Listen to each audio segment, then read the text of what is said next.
Good morning. Welcome to Up to the Minute. I'm Todd Duplantis. Good to have you with us on this Monday. And it is a big week around here at Houston Community College. It's graduation week. Very exciting for our graduates. Montrose Cunningham is my co-host this morning. He's HCC Northwest College's Community Outreach Coordinator. Good to see you again, Montrose. You too, Todd. How are you? I'm good. I guess you guys are ready for graduation as well out there at the Northwest College, huh? It is very busy right now. Yes. This is the busiest time of year. I usually tell people, we're kind of immersed here. If you can't get a hold of me, there's a reason why. So tomorrow night, there's the Text Chase graduation, which is for the high school equivalency. Our graduates there, we taking part of that. That's at Central College. And then later this week, we've got the big event of all, the graduation. The main commencement ceremonies are happening out there at, I believe it's at NRG Arena this year. That's right. Yeah, so we got a big week with a lot going on. So this show, it's Mental Health Monday. We got some special guests joining us shortly. But Montrose, we want to welcome everyone who's watching us on Facebook Live and YouTube. We're going to be off air later this week because of graduation, but we usually are on Mondays through Fridays at 10 a.m. on certain channels. We tell them where they can find us on social media and on HCCTV.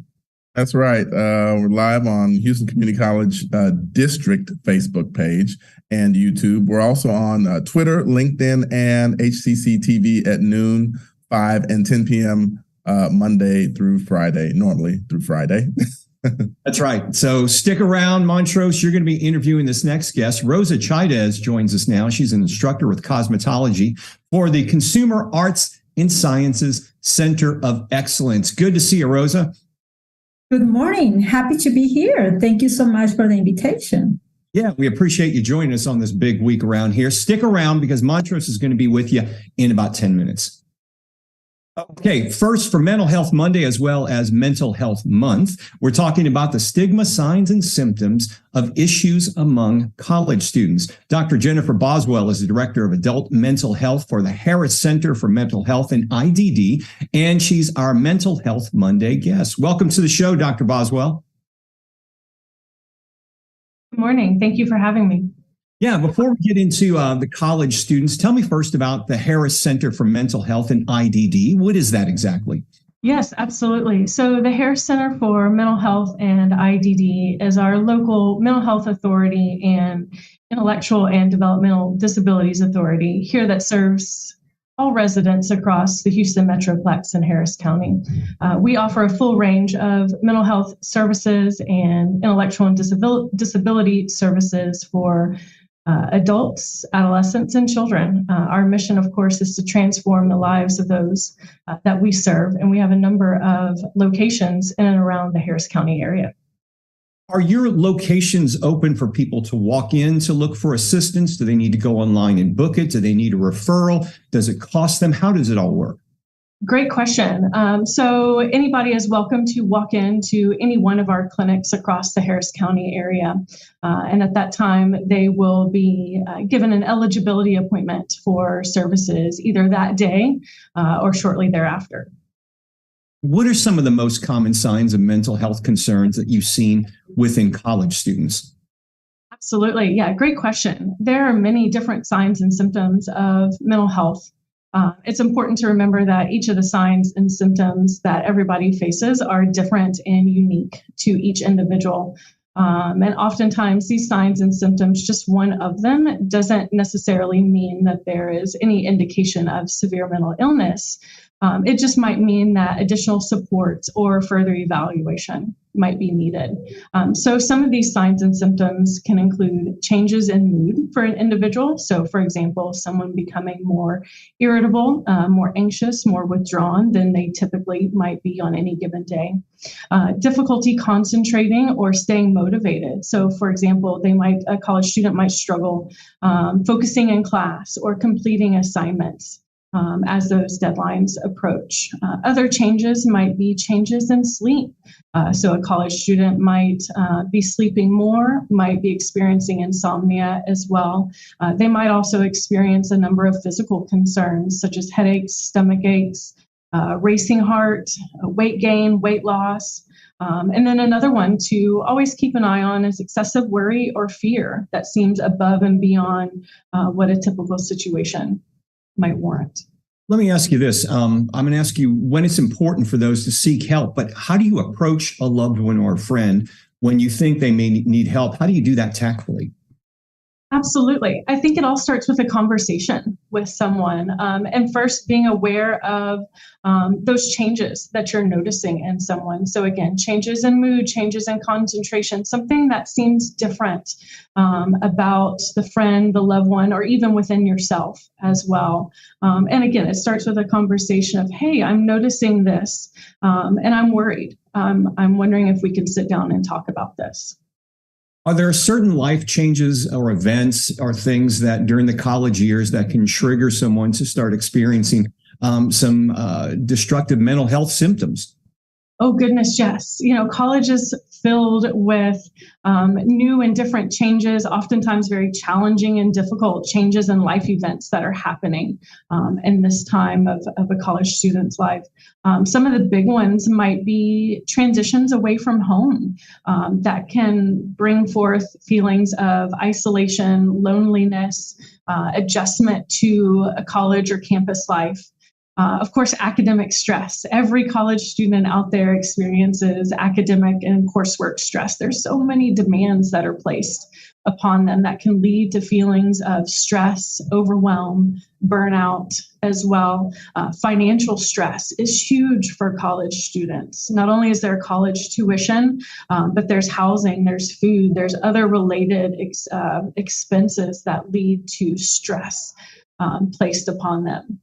Relationships are another indicator as well. Changes in romantic, intimate relationship, changes in friendships, family dynamics as well can all impact the person's sense of stability and wellness.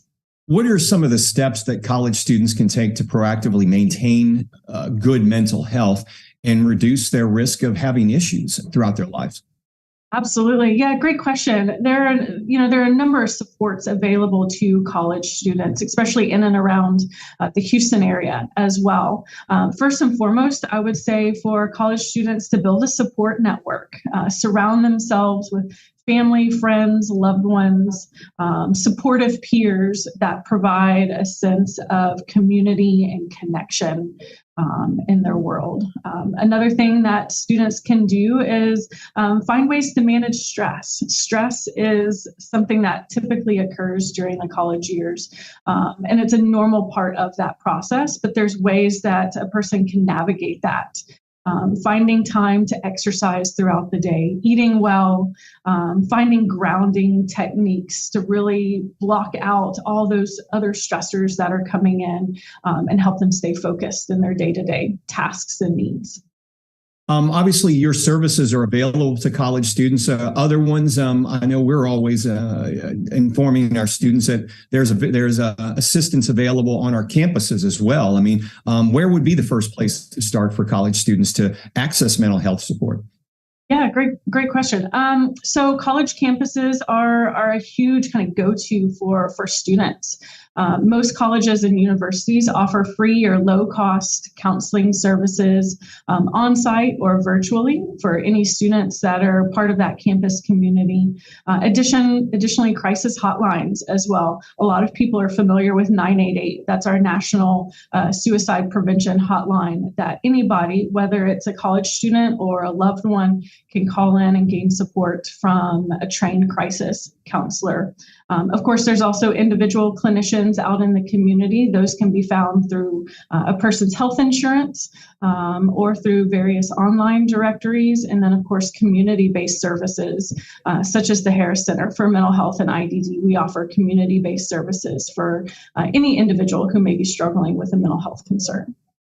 This may be a difficult question, maybe a moving target, I guess, for a question. But obviously, over this past weekend, there was a tragedy in Allen, Texas, where another mass shooting happened. And there is word coming out that possibly the shooter had displayed some mental health issues. Once again, we're being presented in this country that we're not doing enough to destigmatize mental health. What are your thoughts on that? Do we need to do more? Do we need to say something if we see something? What are your thoughts to that overall? Absolutely. Yes. I think mental health doesn't always get enough conversation going. I think everybody faces various mental health and just wellness struggles throughout their life, whether they're just ongoing stressors at home, at work, at school, all kinds of different places. So I would say anytime someone has a concern about themselves, their loved ones, friends, family members, neighbors, to reach out and offer support. I think it first starts with that conversation of how can we support and recognize that we do have concerns and worries about the people in our communities and those that we love. Do you think we're just not saying enough? Maybe it's still a stigma about going to authorities or parents or loved ones when you see something that's wrong?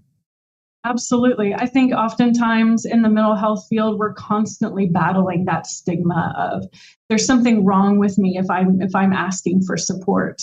I don't have the skills or the ability to navigate this difficult situation. But that's not the case. Mental health clinicians, those that are trained in the mental health world, we see all kinds of just day-to-day life struggles up to severe mental illness as well. And there's no stigma to asking for help. We want to equip everybody in our communities with the tools and the strategies they need to be successful in their life. Dr. Jennifer Boswell with the Harris Center for Mental Health and IDD, our Mental Health Monday guest. We'll have some information and some links on your services in our social media post after the show. Thank you for being here this Monday morning. Thank you for having me. All right. We're going to turn things over to Montrose. And Montrose, you've got a special guest as well. That's right. Got Rosa Chaidez, cosmetology instructor for the Consumer Arts and Sciences Center of Excellence. Welcome to the show, Rosa. Thank you. Thank you so much for having me. Now, this is always risky on something live, but I didn't get a chance to ask you this before the show. Were you at the Central Campus last week getting people to get manicures? Yes, I was. Okay, yes. I met you. I got a manicure. Awesome. There were my students. We're from the Southeast Campus. Mm-hmm. Right, and they were working on that for their final. I remember you. Yes. Thank you so much for joining us. Well, kudos. My manicure was great. Thank you. Thank you. So before we discuss the de-stressing services for students as the semester ends, can you give us an overview of the cosmetology program? Oh, yes, of course. Actually, our program is the cosmetology program, provides the theory and practical instructions designed to prepare our students for licensed cosmetologists with the Texas Cosmetology Commission. And also we prepare them to work in salons. And actually, we do have 3 locations. We have the Northline campus, the Southeast campus, where I'm from. And then we have the Northline, Central, and Southeast. And we do offer different programs. We offer the cosmetology, which I teach the cosmetology program. I'm the present professor. Then we also have the facial specialist, which is also our Southeast campus. And we also have the lash specialist program, which is also our Southeast campus. And we do have a barber program at the Central campus. So we have different programs in different campus. And another thing is that in order for our students to run our program, there's some requirements with the community college and also with the cosmetology department. Actually do because they will be receiving a license. When they enroll in our program, they enroll with the Texas Cosmetology Commission and then in our program. So actually our program is divided into my cosmetology, the operator program is divided in 3 blocks. For example, actually the freshman block.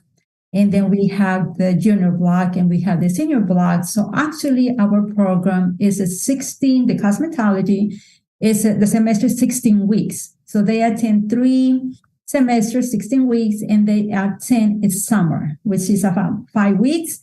And normally what I teach in my, the freshman block, we learn about safety and sanitation, which is part of the TDLR. Want to make sure our clients are safety. Then we learn about how to start preparation before and after the service. And that's part of my class, a manicure. We learn the basics of a manicure, hand massage, sculpture nails.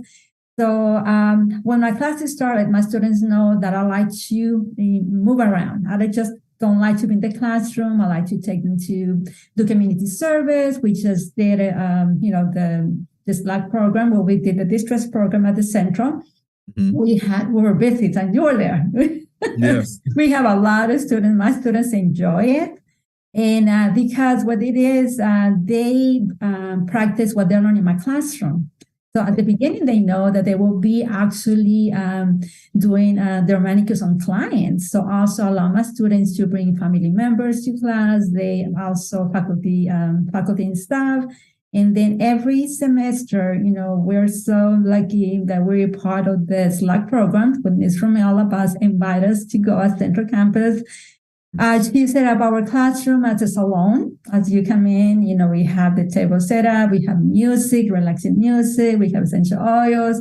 Our students are ready to do the service with a happy face, ready to do their service. Also, I know since during our final weeks, finals is a stress when we learn from Dr. Boswell that our students, they get stressed about, especially during the final week. So this is how we got together and start doing manicures. So our students will be relaxed while they're getting manicures during the final service. The final week.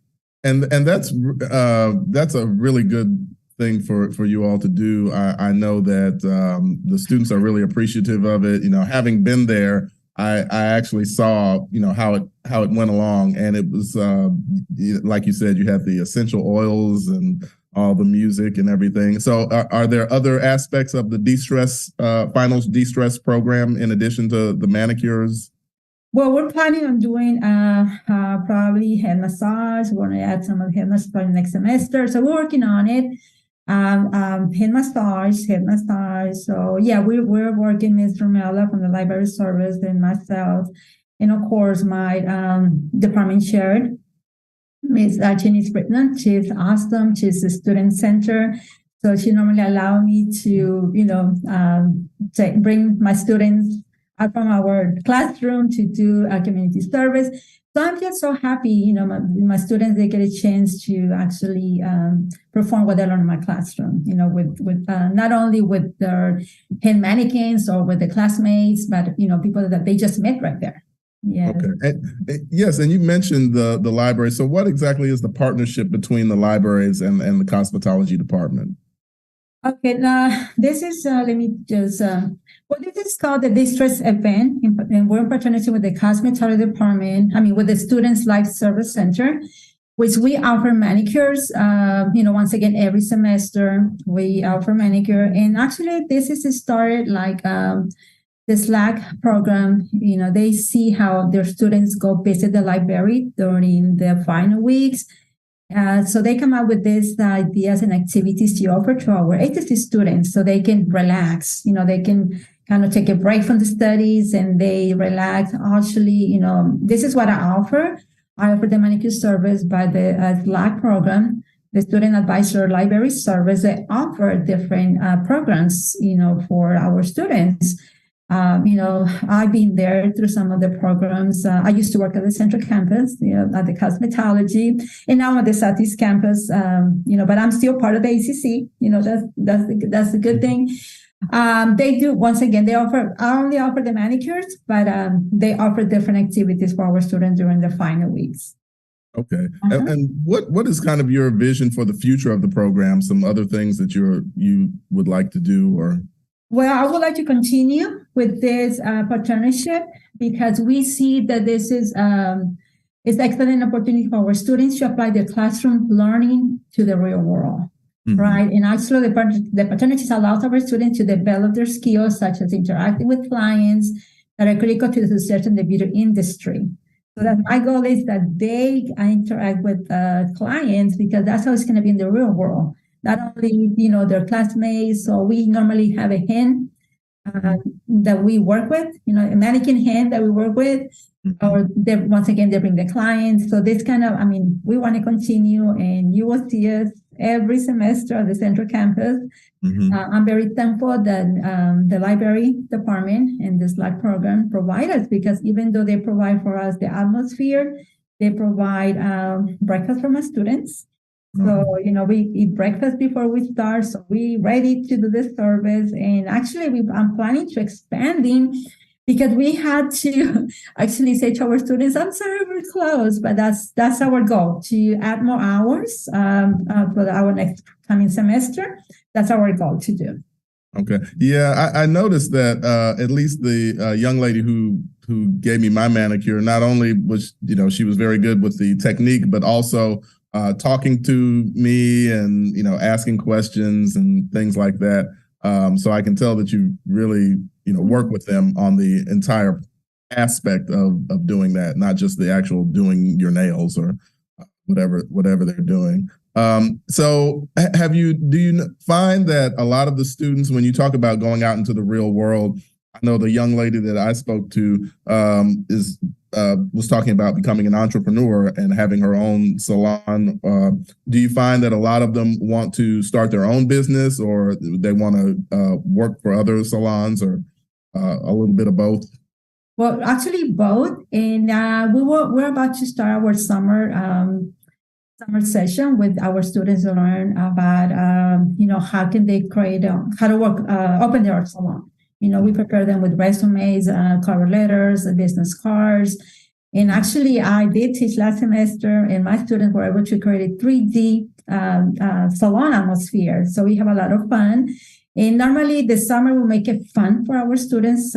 We go over the client's relation, people skills, because that's what we need. We need to have people skills in order for us to be able to be successful. And that's our goal, that our students take good care of our clients. And like I was telling, make sure, the person that is in front of you is the most important person in the whole world at the moment, because they're with you.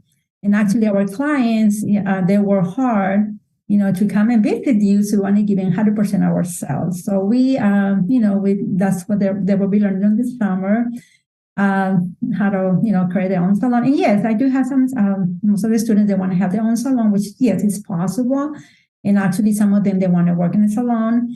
Another thing that our program offers through the semester, we bring guests, and we also have a career fair for our students. So they already have an idea, where do they want to work? Most of the times they are hired, at the spot, but they still have to go get their license, and then they go to work at the salon.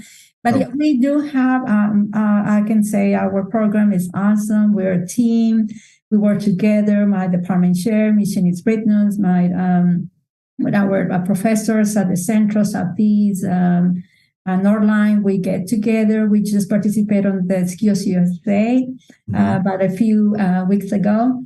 Also, we have the fashion show where we actually did, our students did the hair and makeup for our models.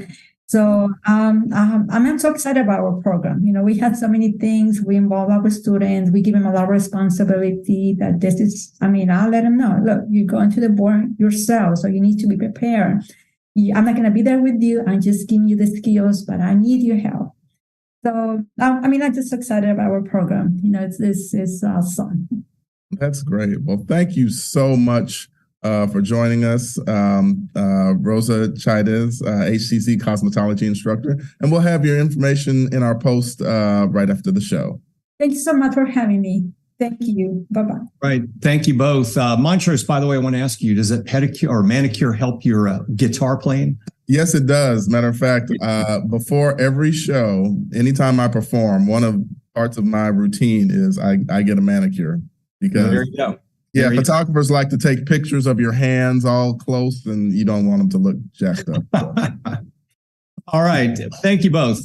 We've got a few announcements to get through. One of them, of course, looking for a line of credit. HCC can help. HCC's Open for Business program will host an information session about Wells Fargo unsecured business lines of credit. Included in the workshop will be its offer for up to $150,000 revolving line of credit. It's from noon to 2 p.m. Wednesday, May the 10th. At HCC's District Administrative Building on the second floor. Check our post after the show for more information. And there's also some Apple Technology Fundamentals happening out at Acres Homes.